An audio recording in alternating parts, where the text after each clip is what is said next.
The wind that night was like a living creature descended from the mountains, tearing at the pine roof of Samuel Hawkins's cabin with icy fury. Snow hammered against the logs, rattling the windows, the valley howling like a pack of unleashed wolves. Inside, Samuel sat by the iron stove, stitching torn leather in the firelight with steady hands. 38 winters in Montana, soil had taught him that you couldn't reason with storms. You endured them. The first knock at the door was so faint he thought it a branch in the wind. The second made him set down his work. No one traveled in this weather, not unless death was on their heels. He lifted his Winchester from its pegs, checked the barrel, and approached the door. "Who's there?" he called, trying to cut through the storm's roar. A woman's voice answered, thin and frightened. He opened the door, and the gale tried to rip it from his hands. On the threshold stood a silhouette nearly buried in the blizzard. Her blue wool dress was frozen stiff. Ice clung to her chestnut hair. One hand clutched a traveling bag, like it was her last hope. Samuel wasted no words. He pulled her inside, slammed the door shut, and barred it. Her dress was frozen solid. He grabbed a spare flannel from the hook and held it out. "Change now. Wet clothes will kill you faster than a bullet." He busied himself feeding the stove, not stopping until the flames leaped high. When he finally turned, she was sitting wrapped in his shirt and a wool blanket, her wet dress heaped by the chair. Her hands shook so much she barely held the coffee mug she spilled, but she managed to bring it to her lips. Slowly, the bluish tint left her face. He ladled her a bowl of bean soup kept warm behind the stove. She ate like one who'd forgotten food, calm and silent until the bowl was empty. "Why are you here?" he asked at last. Her green eyes met his, shadowed but steady. "Jackson Reed brought me from Boston to be his wife. He changed his mind at the junction. Said I wasn't suited to ranch life. Gave me a ticket back east and left me there." Samuel's jaw tightened. He knew Reed well. Owned the biggest spread in the valley, hard on cattle and men alike. "And you walked from the station here, in this?" She nodded. "No coach until the storm passes. No money for hotel, food, or shelter. Not enough for both." She didn't cry, didn't beg, just laid out the facts like reading from a ledger. Samuel respected that. "Mail-order bride, then," he said. "Was," she said, mouth tightening. "Now I'm just once sold and found wanting." The storm battered the cabin walls. Samuel checked the windows, then turned to her. "This is my place. You're welcome here until the weather clears. My name is Rachel Turner. Maggie Samuel Hawkins," he said. "No formalities here. Bed's yours. I'll sleep by the stove." "I can't." "You will." "Slept in worse. Plenty." She rose, still wrapped in the blanket. Her shivering lessened, but her spine straight. "Thank you, Mr. Hawkins." "Samuel," he corrected. He gave her privacy to settle while he banked the fire and barred the door. When he finally stretched out on the buffalo hide by the stove, he could hear her breathing from the bed, uneven but steadying. The storm clawed at the roof, but the cabin held. He'd built it strong, to weather winters and wolves. Near dawn, her voice drifted soft in the dark. "You didn't ask more about why he really sent me away." Samuel kept his eyes on the ember's faint glow. "Reed doesn't spend thoughtlessly. Those letters were an investment. Train ticket, clothes, 2 months correspondence, then dumps it all. There's more to this than you being unsuitable." Silence stretched between them, filled with the wind's howl, then barely audible. "You think I'm ugly? I think you're alive," Samuel replied. "In a storm like this, that's what counts." She made a sound between laugh and sob. He didn't look. Some things a person did alone, even when not. Morning came and snow blanketed the world heavy. Samuel stoked the fire, and she rose from the bed wrapped in his mother's quilt as he fried biscuits. She came to the table barefoot, her hair a tangle of chestnut and copper. They ate biscuits and gravy in silence, but something had shifted. "I can work," Rachel said as she washed the dishes. "Cook, mend, clean. I don't take charity." "Everyone works here," Samuel said. "This ain't charity. It's just living." He watched her at the table with needle and leather, the straight line of her spine, how she handled his few plates with care, the quiet determination in every move. Whatever Jackson Reed had thrown away, it wasn't weakness. From the frosted window, snow still fell, burying the valley in white. For now the world narrowed to just the two of them, cut off from everything else. And Samuel Hawkins wondered for the first time in years if his quiet solitude was truly what he wanted, or if this woman abandoned to his door in the storm's teeth would change his life's course forever. The storm didn't break quickly. For 3 days it sealed the cabin in white silence. Samuel rose at dawn each morning, broke the ice in the water bucket, and tended the cattle in the barn.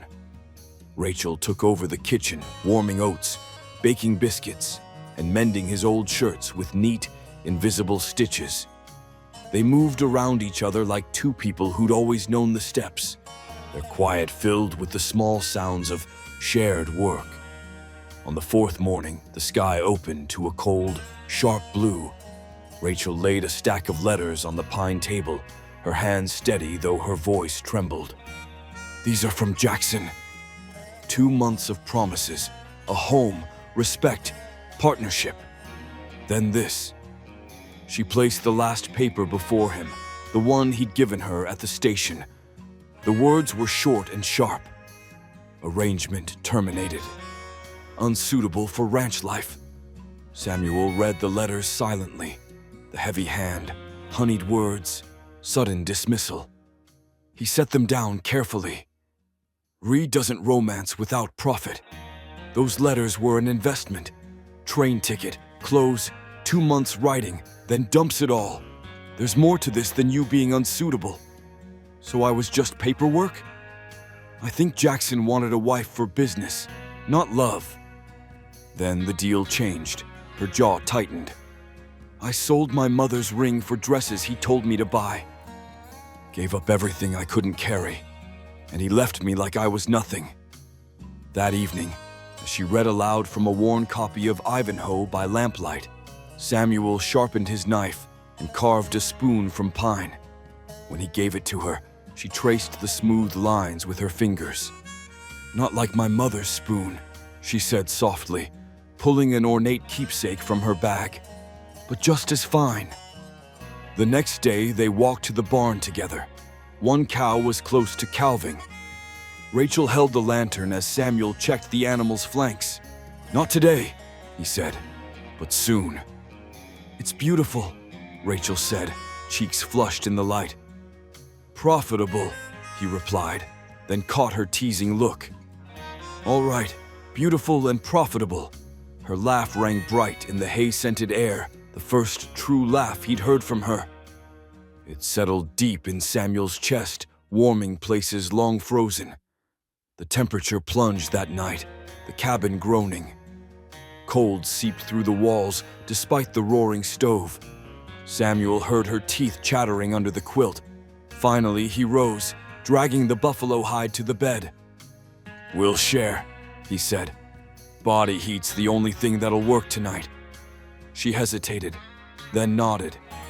He sat on the edge, wrapped the hide around them both. She pressed close, small and shivering, until her trembling eased. "Better?" he asked. "Yes." Her voice was barely a whisper. She dozed on his shoulder till dawn, her breathing soft and even. Samuel watched the pale light creep across the floor, knowing something had shifted between them. The storm broke 2 days later, and riders came with it. Samuel saw them from the barn. Jackson Reed leading, Sheriff Benjamin Cross beside him in his badge, two hired hands trailing. Trouble had found them. Jackson pulled up at the porch, his voice carrying, "Samuel! Heard you're harboring stolen property." Samuel leaned in the doorway, rifle close by. "No stolen goods here, just peace you disturbed." The cabin door opened. Rachel stepped out, blue wool dress on, spine straight and calm. Her voice rang clear. "I'm not property. You left me in a blizzard. You signed this." He thrust the termination paper at the sheriff. Sheriff Cross read slowly, lips moving. Finally, "Looks clear enough, Jackson. You released her yourself." "That paper ain't legal," Jackson growled. "She tricked me."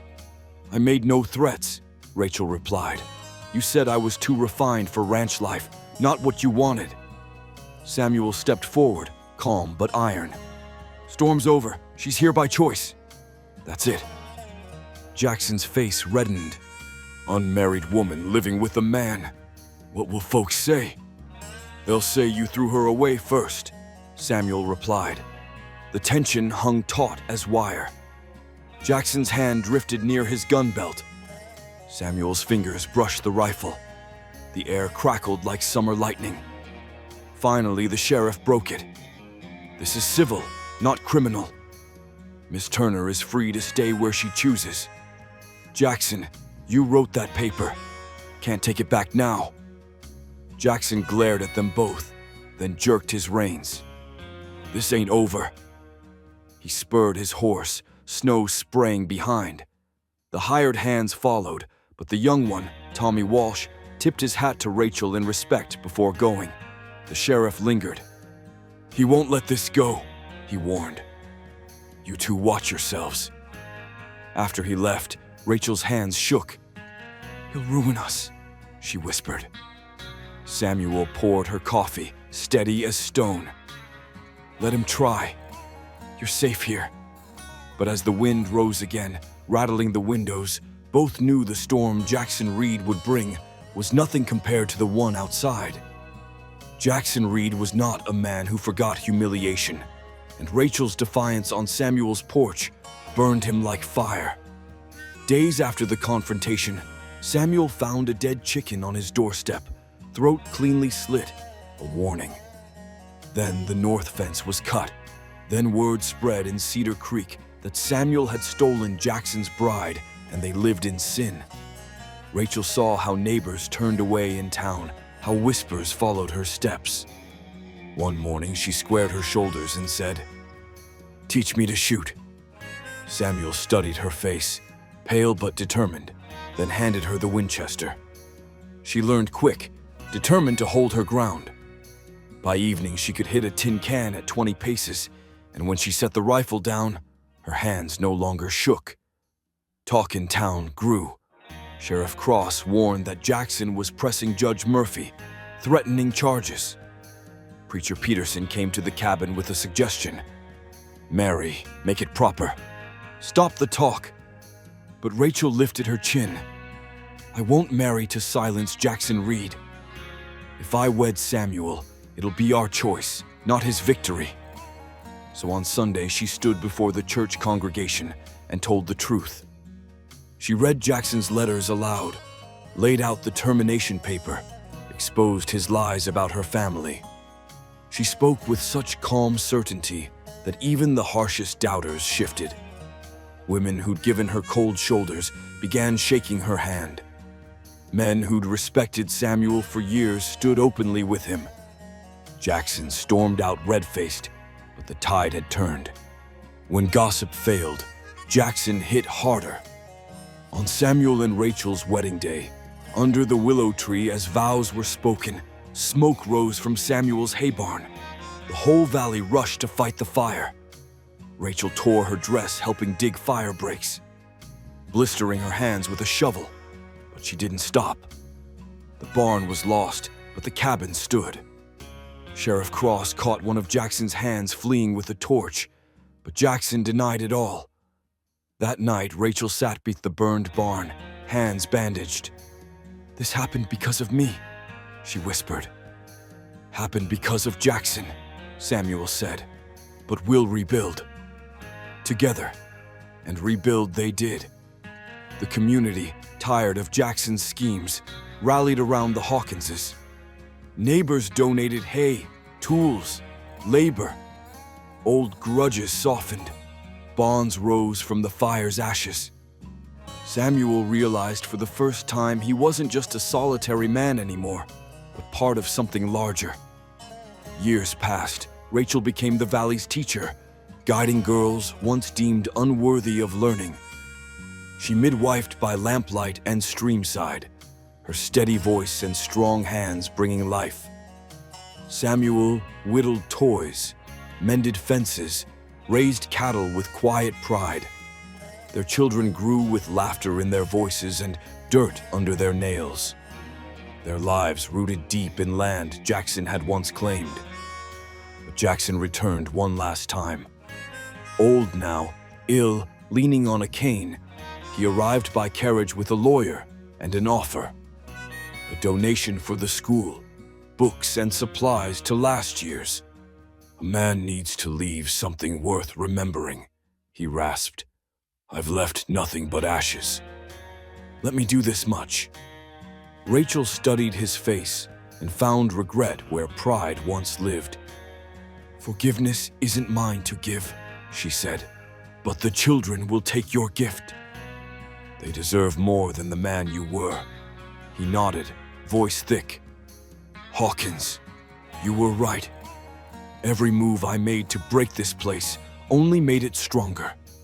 Then he left, dust trailing like the last remnants of a wasted life. That night, Samuel and Rachel stood on their porch, children asleep inside. The willows swayed in the breeze. The stream sang as it always did. Rachel leaned her head on his shoulder. "Do you ever wonder what would have happened if I hadn't knocked that night?" "No," Samuel said, tightening his arm around her. "This is what happened. You, me, them. That's all that matters." She smiled, eyes soft in the lamplight. "No regrets. Only one, maybe wishing you'd come sooner." She laughed low and warm and kissed him. In that moment, with stars wheeling overhead and their strong cabin around them, they knew they'd built a life richer than soil, stronger than gossip, deeper than winter storms. A life chosen day by day, season by season. The blizzard had brought Rachel Turner to Samuel Hawkins' door, but love, work, and faith had kept her there. And from that storm grew a family, a community, and a story no fire or rumor could ever destroy.